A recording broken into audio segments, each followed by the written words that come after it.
My story started, about 5 years ago or so. I've encountered a lot of symptoms that are known with women that have fibroids.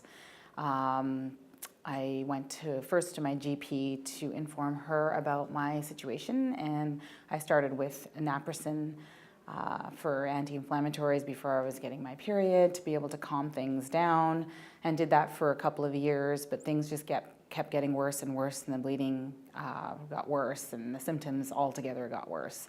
From that point on, I went to referral to a gynecologist, a community-based one, who then told me that I should just go for his total hysterectomy. Here you go, sign the form. And the next thing you knew that I signed the form, but I wasn't comfortable with it, so I actually canceled my surgery date and went back to my GP, and I said I want to go for another referral to another doctor. But in the meantime, this gynecologist sent me for a variety of other tests, a colonoscopy.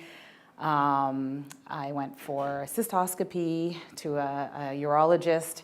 They wanted to rule out that it wasn't anything else, and before they even knew that I had all these fibroids. So I went through a whole series of tests over many years to rule everything out to make sure it was reproductive. And sure enough, we found that I had several fibroids. So the second gynecologist, I went to an academic hospital, and they were able to put me on, they offered me Lupron, they offered me different ablations. We talked about different avenues, and the end outcome was also a hysterectomy. So all these symptoms and years and 6 months and 1 year it took to go to the next doctor to get the next test done. And then in the end,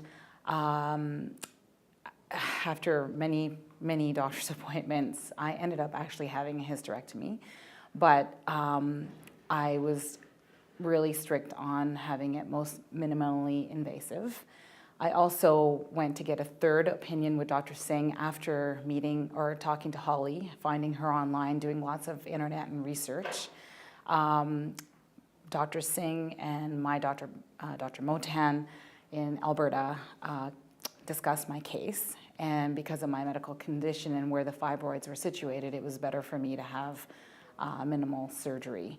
So they were going to try to do a laparoscopic hysterectomy to keep it minimally invasive. That became difficult with everything that was going on while I was in the OR, and they ended up having a vaginal hysterectomy. I think that the symptoms of fibroids are not all known and talked about.